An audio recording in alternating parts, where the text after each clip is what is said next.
நல்ல நல்ல பிள்ளைகளை நம்பி நாடே இருக்குது தம்பி. நல்ல நாடுன்னு சொன்னால் நல்ல பிள்ளைகள் இருக்கணும். நல்ல பிள்ளைங்கிறது இப்போ படிக்கிற ஸ்டேஜ் 10வது 11வது 12வது பியூசி பேச்சுலர்ஸ் இவங்கெல்லாம் நல்லா all over the world they want Indians. 40% of Indians are less than 40 years of age.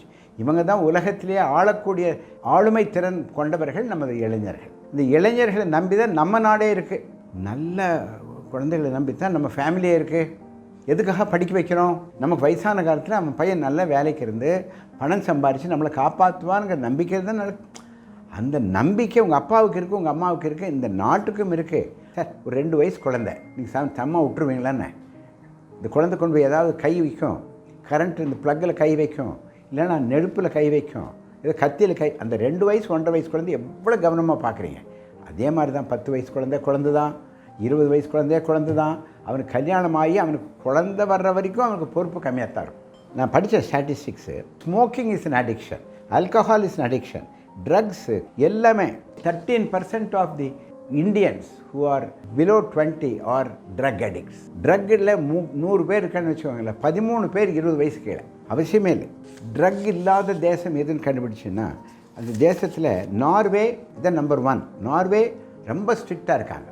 New Zealand, Portugal, England, Australia, இந்த 5 தேசம். நம்ம தேசம் 18வது இருக்குது. உத்தரப்பிரதேசில் தான் maximum number of drug addict. Punjab, Delhi, Uttar Pradesh. Maximum number of narcotic ட்ரக்ஸில் அரெஸ்ட் பண்ண கேஸ் கேரளாவில் வருஷத்துக்கு 4000 பேர் 5000 பேர் அரெஸ்ட் பண்ணுறாங்க. Maximum suicide Kerala. ஏன் சூயிசைடு வருது? டிப்ரெஷன். ஏன் டிப்ரெஷன் வருது? ட்ரக் சாப்பிட்றோம். நம்ம கவர்மெண்ட்டு ஸ்ட்ரிக்டாக இல்லைன்னு சொன்னால் நாட்டுக்குள்ளே இந்த போதை பொருள் வரும், மரிவானா வரும், ஓபியம் வரும், எல்லா விதமான பொருள்களும் வரும். அதனால் நம்ம தேசத்தை காப்பாற்ற வேண்டியது முக்கியமாக நமது தலைவர்கள். நம்ம தலைவர்கள் முன்னோடியாக இருக்க வேண்டும். நம்ம தகப்பனாரும் ஒரு முன்னோடியாக இருக்க வேண்டும். He must be role model. He must be the best father. Teacher must be the best teacher. எப்படி பையன் கெடுவான்? ரொம்ப ஸ்ட்ரிக்டாக இருக்கணும். Drugs found in the pocket will be debarred. 3 months debarred அப்படின்னு சொன்னால் அவன் வேறு எந்த ஸ்கூலில் கிடைக்கும்? அவனுக்கு ஸ்ட்ரிக்டாக இருக்கணும். போலீஸ்காரர்கள் ஸ்ட்ரிக்டாக இருக்கணும், அரசியல்வாதிகள் ஸ்ட்ரிக்டாக இருக்கணும், கலெக்டர் ஸ்ட்ரிக்டாக இருக்கணும், நம்ம டீச்சர் ஸ்ட்ரிக்டாக, ஹெட்மாஸ்டர் டீச்சர், நம்ம பேரண்ட்ஸும் ஸ்ட்ரிக்டாக இருக்கணுங்க. அப்போ தான் யாரோ ஒருத்தர் பண்ணுவாங்க. போலீஸ்காரன் என்ன பண்ண முடியும்? ஒவ்வொரு ஆளுக்கும் ஒரு போலீஸ்காரன் போட முடியுமா என்ன? சந்தோஷமாக இருக்கிறதுக்கு எத்தனையோ வழி இருக்குது. கோயிலுக்கு போகலாம், இல்லை பிக்னிக் போகலாம், இல்லை ஏதோ நல்ல ஆகாரம் சாப்பிட்லாம். மதுபானம் சாப்பிடணும்னு எவன் சொன்னது?